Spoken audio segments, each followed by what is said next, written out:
Movie review of Telugu dubbed film Raayan. Sorry, కొంచెం గొంతు బాగాలేదు, సారీ ఫర్ ద ఇన్కన్వీనియన్స్. ఇంకా సినిమా విషయానికి వచ్చేస్తే ప్యూర్లీ ఫర్ ద పర్ఫార్మెన్సెస్ అండి. ధనుష్, ఎస్ఏ సూర్య, ప్రకాష్ రాజ్, సెల్వరాఘవన్, సందీప్ కిషన్, వరలక్ష్మి, శరత్ కుమార్, పెద్ద కాస్టింగే ఉంది ఫిల్మ్ లో. బట్ సర్ప్రైజింగ్లీ దుర్గా అనే క్యారెక్టర్ చేసిన దుషారా విజయ, ప్రొనౌన్సియేషన్ తప్పైతే సారీ, తను మాత్రం పర్ఫార్మెన్స్ ఎరగదీసేసింది.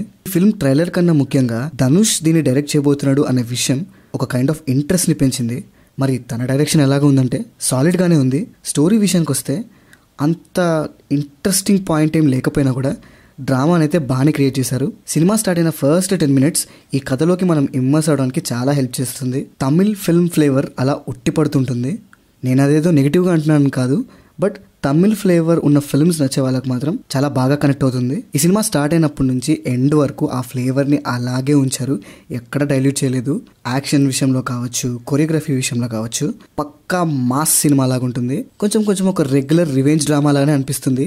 అంటే అన్ఎక్స్పెక్టెడ్ ట్విస్ట్లు ఉంటాయి, కాకపోతే అవి అంతగా ఏం ఇంపాక్ట్ చూపించవు. కొంచెం ప్రాబ్లమాటిక్ గా అనిపించేది అయితే ఈ ఫిల్మ్ లో ఉన్న క్యారెక్టర్స్ మూడు ఎప్పుడు ఎలాగుంటుందో తెలియదు, సడన్ గా స్విచ్ అయిపోతారు. అది కొన్నిసార్లు ఇంట్రెస్టింగ్ గా అనిపిస్తుంది, కొన్నిసార్లు ఎందుకు చేశారా బాబు అని అనిపిస్తుంది. ఈ సినిమాలో హై వచ్చే మూమెంట్స్ అక్కడక్కడ సూపర్ గా పెట్టుకున్నారు, కానీ ఎందుకో ఇంకాస్త ఉండుంటే ఇంకా సాటిస్ఫైడ్ గా ఉంటుండే అనిపిస్తుంది. టెక్నికల్ గా చాలా సాలిడ్ గా ఉంది, సినిమాటోగ్రఫీ కూడా సూపర్ గా ఉంది. ఏఆర్ రెహమాన్ గారు ఇచ్చిన బ్యాక్గ్రౌండ్ స్కోర్ కొన్ని సీన్స్ ని మాత్రం సూపర్ గా లేపింది, కానీ కొన్ని సీన్స్ లో ఇంకొంచెం ప్రాపర్ గా పడుంటే బాగుందన్న ఫీల్ అయితే ఖచ్చితంగా వస్తుంది. ఆ లైటింగ్ కానీ ప్రొడక్షన్ వాల్యూస్ కానీ చాలా బాగా తెలుస్తున్నాయి. బట్ స్టిల్ అనవసరమైన కొన్ని పాయింట్స్ ఎక్కువగా కనిపిస్తాయి ఈ సినిమాలో. బట్ ఈ సినిమాలో ఉన్న వాళ్ళ పర్ఫార్మెన్సెస్ వల్ల అవన్నీ కొంచెం ఇగ్నోర్ చేసేలాగే ఉంటాయి. ఒక పర్టికులర్ క్యారెక్టర్ని లేపుతారు, కాకపోతే దానికి జస్టిఫైయింగ్ పాస్ట్ ఏమైనా చూపిస్తారా అంటే అది చూపించరు.